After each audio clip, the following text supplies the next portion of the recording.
Hi, HR Nation. Welcome back to another episode of the HR Leaders Podcast, the show where we explore the future of work with industry experts and HR executives in the world's leading global brands. Today, we have a special guest on the show. We're joined by Noreena Hertz, who is an economist, broadcaster, professor, speaker, and bestselling author. On today's show, we're going to be talking about her most recent book, The Lonely Century, Coming Together in a World That's Pulling Us Apart. Welcome to the show, Noreena. How are you? I'm very well, Chris. Thanks for having me on. Thanks for joining us. I'm sure when you started writing this book, you probably didn't foresee where we were going to be today. Or maybe did you? Did you have a crystal ball? Like many of us. Obviously, I didn't. You're right. I didn't predict that we were going to be in the midst of the coronavirus pandemic. But I had already realized that the workplace was, for many people, a very lonely place.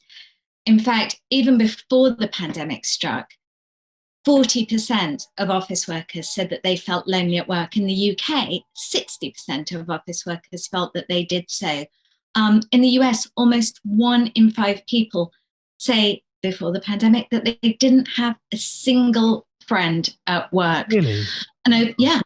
And over half of under 25-year-olds said that they felt emotionally distanced from their colleagues. So, right now when we're in the midst of the pandemic, people are working from home. A lot of the focus, and I'm sure we'll discuss it, is around working from home and how lonely that's feeling for many people. But we've got to be careful not to romanticize the workplace of the past, because that, for many people, was very lonely. Our challenge, of course, moving forward is how do we redesign the workplace so that it has connection and community and collaboration at its heart. Well, just out of curiosity, where did this inspiration behind this new book come from? Is it something you was hearing from your own community and your own friends and family, or something you experienced personally? What was the inspiration behind the book? So I was teaching at university. What I noticed was that my students were coming into my office in office hours and confiding in me how lonely and isolated they felt. And this was something new. I'd been teaching at university for many years. And the other thing I noticed, which again was new, was that my students were finding it increasingly hard to interact face to face. So when I was giving them group assignments, a lot of them were struggling with quite basic face-to-face interactions. And I remember sharing this observation with a colleague from an American university, someone who is the president of one of America's most prestigious universities. And he said to me, we're seeing exactly the same thing. In fact, it's so bad here that we're having to run remedial how to read a face in real life. Really? Yes, Wow. For our incoming students. And of course, these incoming students are your new generation of hires. The youngest people in your workforce is a generation I call Generation K, and have researched extensively. And for this generation, who is already the loneliest generation in history, already incredibly anxious, already very concerned about their own futures and the state of the world, for this generation, even interacting in person, because they're all the time on their phones and on their screens, is increasingly hard. Something that as HR managers, one has to really actively work around. Was that also the inspiration behind the name then? The book, The Lonely Century? Yes, because this really is, as my research makes clear, the loneliest century on record. Lonely not only because people feel that they lack intimacy or lack friends or lack company, but also because people feel more disconnected today from their employer, from their colleagues, from their co-workers.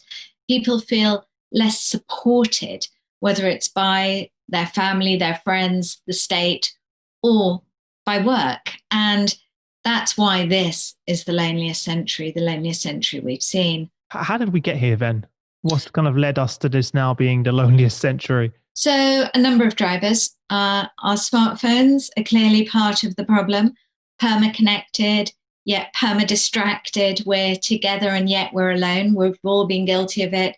Being in the room with our partner or friends and our head down in our phone, not really being present with them. So that's part of the problem. At work, the open plan office, some may think surprising culprit for why so many office workers are so lonely. There was fascinating research done by Harvard Business School where they showed what happened in an office when people moved from being in offices or cubicles to an open plan layout. And what they found was that contrary to expectations, the expectations were that people would collaborate more, engage more, communicate more. No, people communicated with each other in person far less. In fact, email usage between employees, co-workers shot up. Really? Yeah, because open plan offices are in many ways this panopticon place where everyone is watching you, seeing you. Which right, just more pressure. Yes, exactly. And it lends to a much more performative form of interaction and also a much less authentic one. At the same time, all the noise and distraction means that for many working in an open plan office, is you need to work there, you need to invest in a pair of head-cancelling headphones and put them on. When I worked in a open plan office, I did exactly that. And of course, everyone sitting there with their headphones on is hardly going to be conducive to engagement. With hot desking, my research showing even worse. There was a pretty sad story from my research of a woman, Carla, who had to take up a month off from work because she had an operation. It took her colleagues 3 weeks to even notice that she wasn't there because because no one had a set. So you don't know. She could be on another floor or somewhere else. So we just don't know. They simply had no idea. So phones is part of the problem for workers. The office is part of the problem and the layout of part of the office. We do less with people than ever before, less likely to be members of churches or synagogues. We are less likely to be members of trade unions. We eat together less than we ever did, or even than a decade ago. We live more on our own. All of these factors contributing to why this is the lonely century. And then, of course, there's mass urbanization, people moving into cities, leaving behind their support networks and their families often, and finding themselves in a city where often they don't even know their neighbors' names. And people in the city feeling abandoned, people in the countryside feeling abandoned because they have been left by so many people, left on their own. And then I think the other big contributory factor is really the kind of mindset that really has taken hold over the past few decades, a mindset in which being hyper-competitive, being hyper-individualistic, being hyper-self-interested were traits that we valued in society and in each other. And you even see this in pop song lyrics, which over the past 40 years have become increasingly individualistic. So instead of having words like we, us, and our in them, these words have been replaced by I, me, and my in song lyrics. And of course, I first world was always going to be a more lonely one. So those are just a few of the factors. Wow. It's interesting because most of the things that you mentioned, companies actually portray that as the way for us to connect, right? With we're going to do an open planned floor so we can all connect and collaborate, which is actually the opposite. That's what's happening. And similar with technology, people, we've got all this technology to connect us, to bring us closer together. And that's also pulling us further apart. So it's things like, whereas actually kind of some more old-fashioned things have been proven to have a huge effect, like eating together. There was fascinating research done with firefighters, people whose lives we depend upon. What they found was that firefighters who ate together performed twice as well, those companies, as companies of firefighters that didn't. There was similar research done in the army with army psychiatrists telling me how they've really noticed less camaraderie and less bonding between soldiers since they moved from a canteen system to a pay-as-you-dine system where people would just come in and eat. And there was research done in America, a big study done, where people in a company, they tested giving everyone a break time at the same time to see what would happen. Massive spike in productivity. Not only did people feel happier, morale was better, but they also were kind of, as well as chatting about their weekends and things like that, sharing hacks about how to do things and sharing tips. Because we forget that loneliness has a serious business cost too. We know from research that lonely employees are less productive, they make more mistakes, they're less efficient, that the less friends you have at work, the more likely you are to leave your job, to quit. So loneliness is something we don't really think about that much in the workplace, beyond worrying about the mental health of our employees, which of course is very important to worry about, especially now. But we also don't think about it in clear business terms. And yet there is a clear business case as well as a social case for addressing the issue.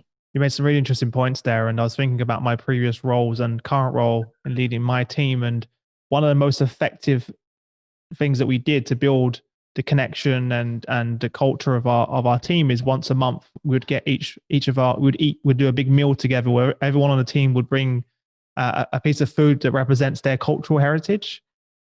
So we had this like feast once a month where we kind of introduced, Indian food, Chinese, all different foods, and everyone was super proud, and we all connected around and bonded over this meal that we would have. And I always talk about that as like one of the things that would build real connection amongst my team members, because we could all bond over food, around Absolutely. food.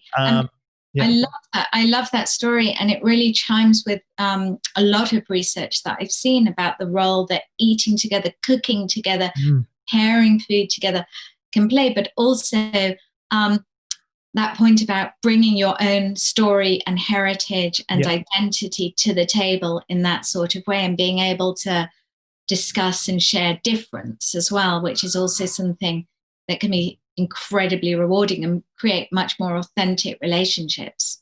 I think the other thing companies tend not to do is explicitly value kindness and care amongst their employees.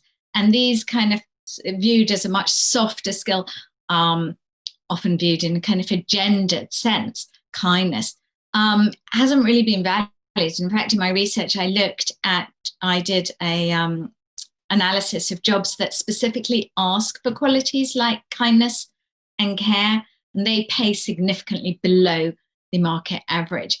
Really? And yet, kindness and care, especially in challenging times like these, actually can make all the difference. And there was one company that I interviewed for my book, and I was actually really impressed with how they manage it.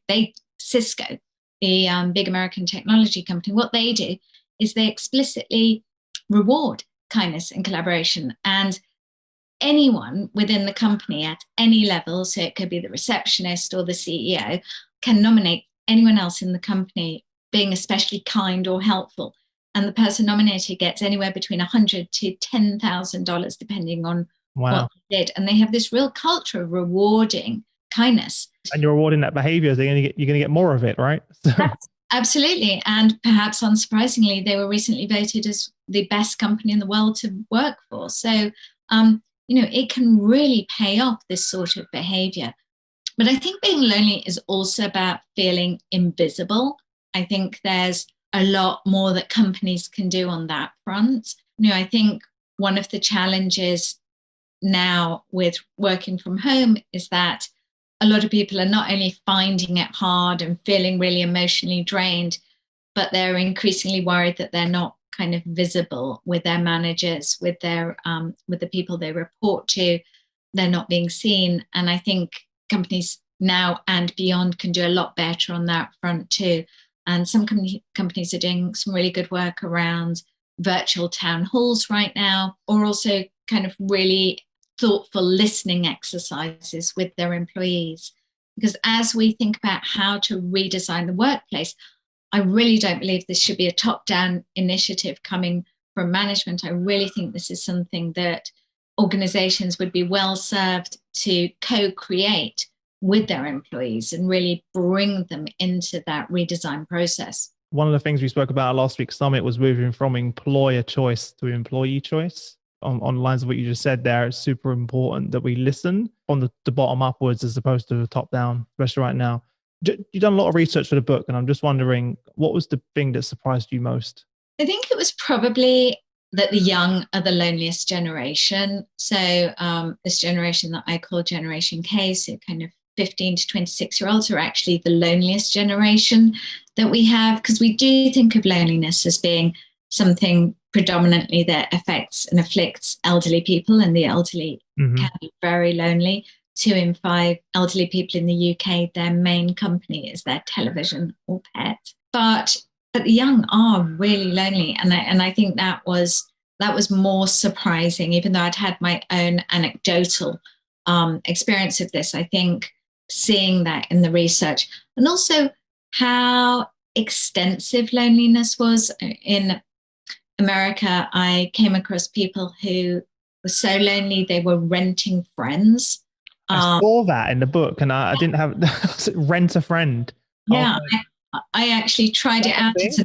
I tried it out as an experiment for my book. So I was in Manhattan, and I rented Brittany, a early 20s Ivy League graduate, for 3 hours.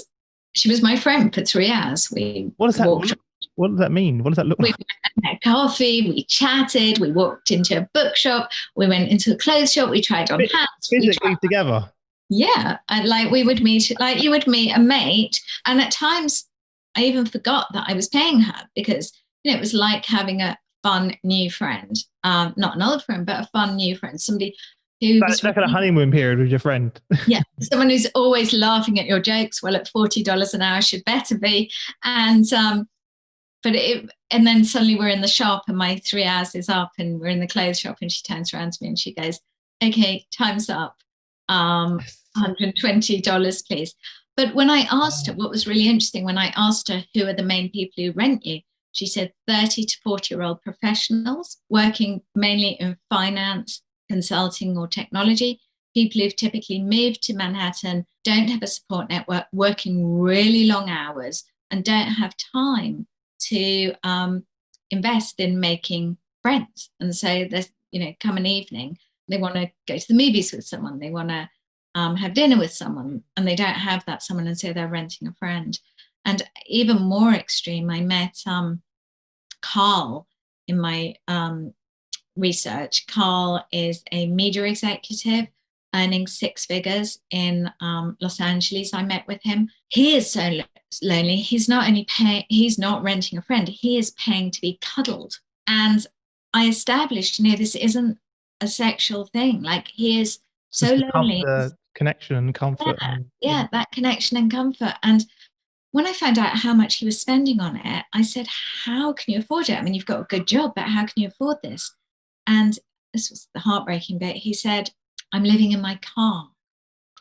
And he was like showering in the gym. Because all of his money was going towards that. Yeah, leaving his food in the fridge at work so that he could have intimacy. And he said that he was at work all day, not speaking to anyone, didn't have a friend there, felt so alone. And this was alleviating it. So these are of course extreme cases. Of course, but yeah. I mean, when you think that in the UK, 1 in 8 people say that they don't have a single friend that they can rely upon, it really lands just how mainstream loneliness is. And there's so much that employers can do to really address it, which is, great for business, but also great for their employees.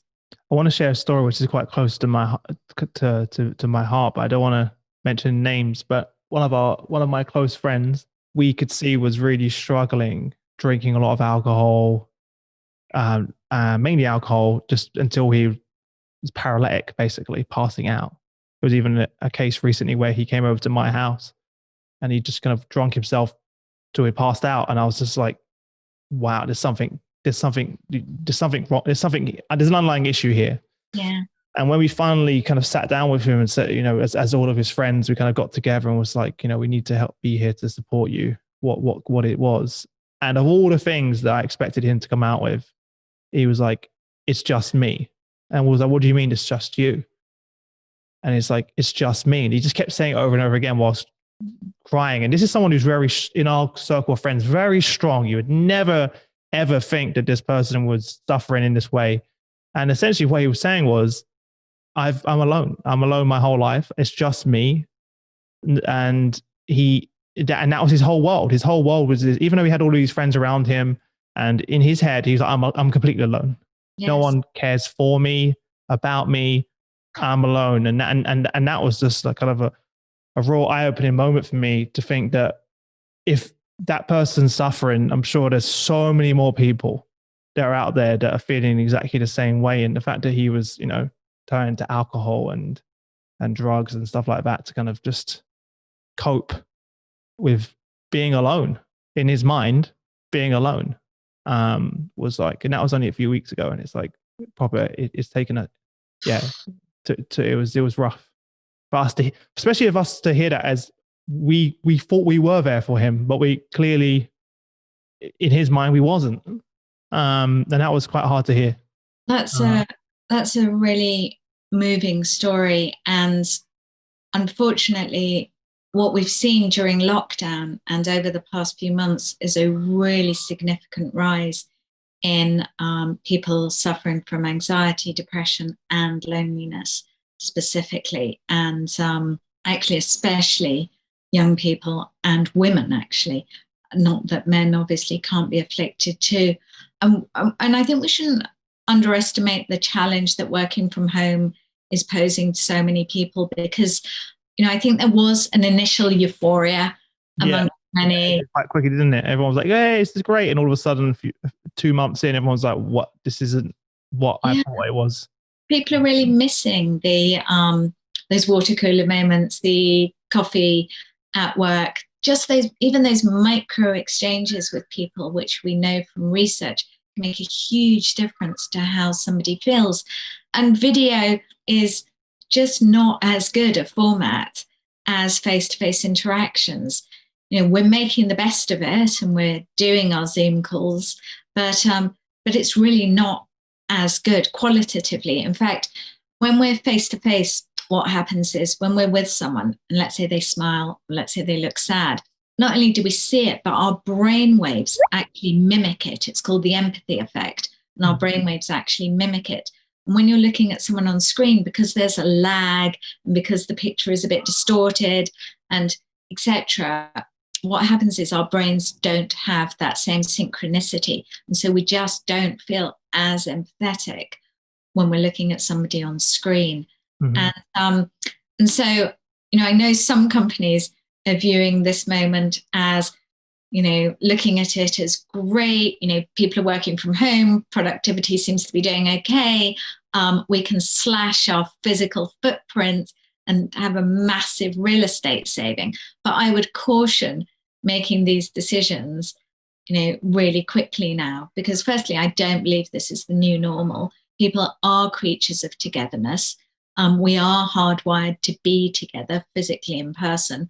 And maybe, and whilst it is undoubtedly the case that I think we're learning that maybe people don't have to be in the office every single day of the week, what we're also learning is that people really need time together and to be together to feel okay.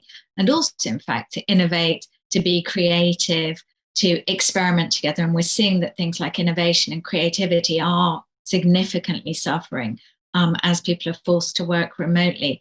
And so I think that's just a bit of a warning to any companies who are thinking, wow, this is kind of proof that we don't need the office and this is the end of the office. In fact, Laszlo Bock, who was the former HR head of Google, he found that in his research that working at home for 1.5 days a week was the ideal amount. So only 1.5 days a week. Of course, most of us are working at home the whole time at the moment. I think from speaking to all of the CHROs and all of the research they're getting back from their surveys, it isn't a case of one or the other. People just want choice. I think that's what they're saying. No one's saying, I want to work 100% from home or 100% from the office. We want the choice. Because now it's a situation where, depending on your circumstances, some people have kids, some people have elderly parents to look after, whatever it may be. I think we're just realizing there's no such thing. There's no longer this whole one size fits all approach. Is just not going to work. We're not going to go back. People aren't going to accept that I need to be in this physical location 9 to 5, Monday to Friday. It doesn't need to be that way. We've proven. But I think what's really important, and the companies that have historically done this best, so companies that had significant numbers of people working remotely in the past, the companies that pulled that off the best were ones that made sure that they were very regularly engineering physical get-together. Certain days of the week or month where everyone's going to be there. Like pizza Thursdays or lunches with staff every week, or everyone in the office on these days. Because we need those times together. So I think it's choice, but recognizing that we need to build in and engineer these moments of social engagement and interaction. And then you raised, I think, something else really important about caring for elderly parents or children. That's the other thing that companies traditionally have been really bad at, giving staff time off to care. So not only parental leave, but care for elderly parents. Get time off, do voluntary work in the community, help others. And I think as we come out of this really challenging period, a lot of people are valuing community and care for others much more than they did in the past.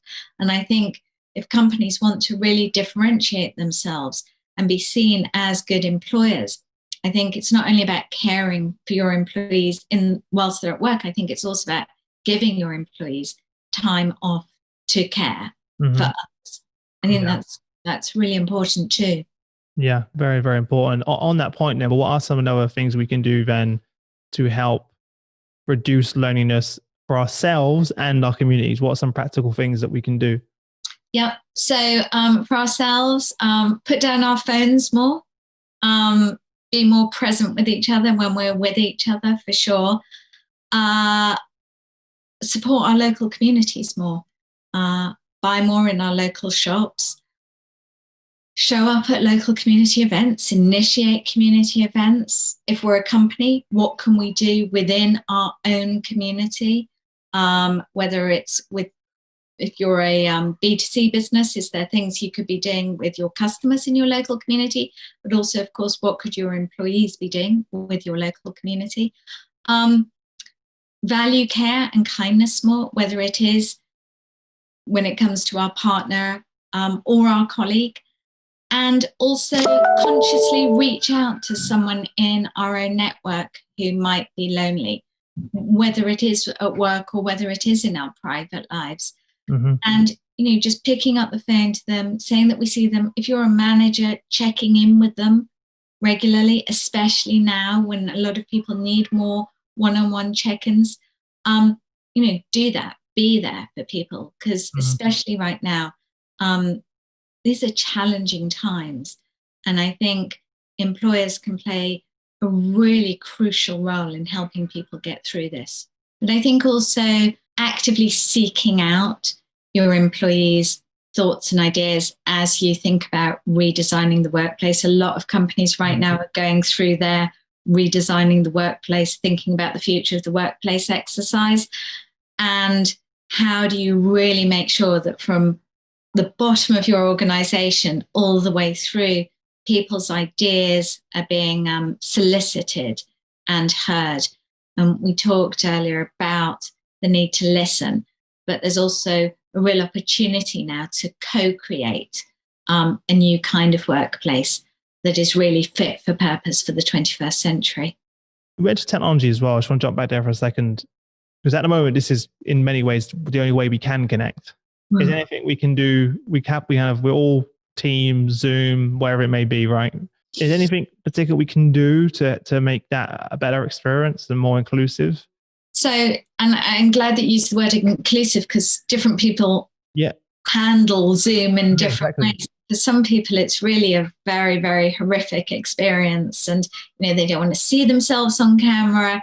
They don't feel comfortable speaking if there's a kind of real group. So whoever's leading meetings, I think, should really be extra conscious of this and really seek to include different voices and different people. I think also circumscribing Zoom meetings. People are sharing that having a 50-minute Zoom meeting so that you've got kind of 10 minutes of just chat, either before or after, is quite a good strategy. Also, are there people you are meeting with on Zoom that you could actually be meeting with in person, socially distanced outside?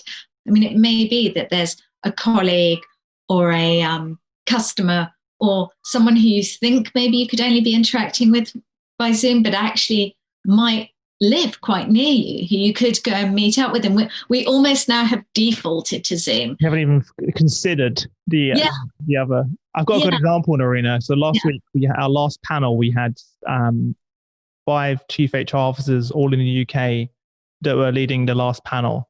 And we found out after we came off air that 4 of them lived within half an hour from each other.